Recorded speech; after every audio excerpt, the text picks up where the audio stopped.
बिस्मिल्लाहिर्रहमानिर्रहीम। Dear student, अस्सलाम वालेकुम।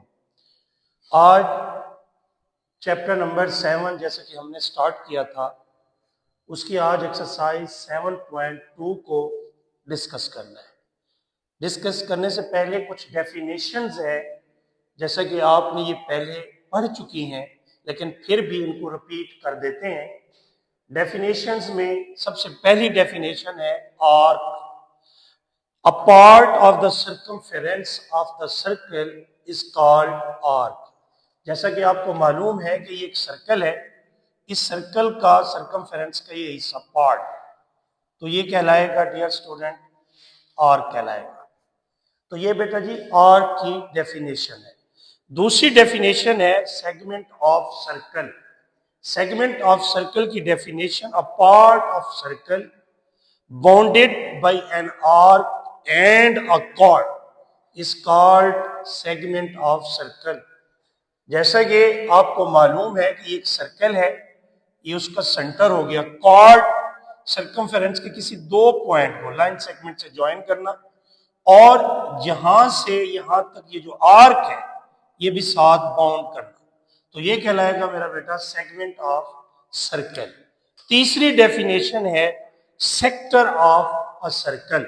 सेक्टर ऑफ द सर्कल की जो डेफिनेशन है, अ part of circle bounded by the two radii and arc is called sector of the circle.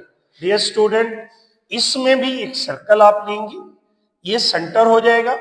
अब radii यानी रेडियस की जमा है मेरा बेटा, ये दो रेडियस, और इसको बाउंडेड करता है आर्क से साथ, ये आर्क, तो यहां से यहां तक ये आर्क हो जाएगा। तो ये टू रेडियाई जो है से बॉन्ड करता है आर्क को, तो ये बन जाएगा सेक्टर ऑफ सर्कल। उसके बाद मेरा बेटा डेफिनेशन के बाद आप आ जाएंगे आज की जो हमारी एक्सरसाइज है, उसका ये फार्मूला है, formula number 1, L is equal to R theta. L is equal to R theta. याद रखिएगा L लेंथ को शो करेगा, R radius of the circle है, थीटा सेंट्रल एंगल होगा। तो जैसा कि आपके सामने मैंने एक सर्कल बनाया है, इस सर्कल में अगर आप देखें ये सेंटर है, सेंटर O है, ये O से यहाँ सर्कमफेरेंस तक अब सर्कल का ये रेडियस कहलाएगा, ये उसका एंगल है, सेंट्रल एंगल। यहां से दूसरा जो आपने लाइन लगाई है ये रेडियस, यहां से यहां तक का जो फासला, ये जो आर्क है, ये मेरा बेटा लेंथ हो जाएगी, यानी A से B तक ये लेंथ हो जाएगी। तो इसे कहा जाता है L is equal to R theta. ये इस फार्मूले का जो प्रूफ है वो किताब के अंदर दिया हुआ है, आपने वहां से देख लेना है।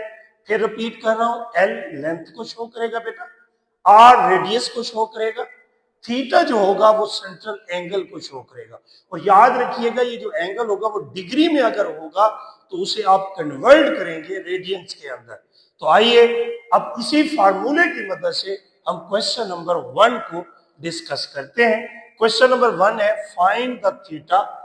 थीटा फाइंड करें when L is equal to 2 centimetre, R is equal to 3.5 centimetre.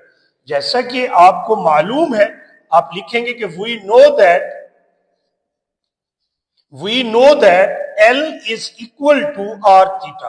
आप पहले फार्मूला लिखेंगे, फार्मूला लिखने के बाद आपको चाहिए थीटा, तो थीटा अपनी जगह पे रहेगा, L divided by R is equal to theta. अब बेटा जी आपने सीधा करके लिखना है, theta is equal to L over R। अब आपने L की वैल्यू पुट कर देनी है, L की वैल्यू है 2 सेंटीमीटर और R की वैल्यू है 3.5 सेंटीमीटर। तो जैसा कि आपको मालूम है, इसे हम डिवाइड करेंगे, आप कैलकुलेटर के साथ इसे डिवाइड करेंगे। जब डिवाइड करेंगे तो आंसर आ जाएगा 0.57 सेंटीमीटर, कैंसिल हो जाएगा। जबकि आपको मालूम है कि जो थीटा होता है वो रेडियन में होगा, तो आगे आप रेडियन लिखेंगे। तो ये आपके सामने एक्सरसाइज 7.2 का क्वेश्चन 1 का पहला सवाल, क्वेश्चन नंबर 1 का पहला पार्ट मैंने किया है, इसका सेकंड पार्ट आप खुद करेंगे, और ये पहला आपके फार्मूले के साथ क्वेश्चन नंबर 1 सॉल्व किया है। इंशाल्लाह इससे आगे फिर चलते हैं।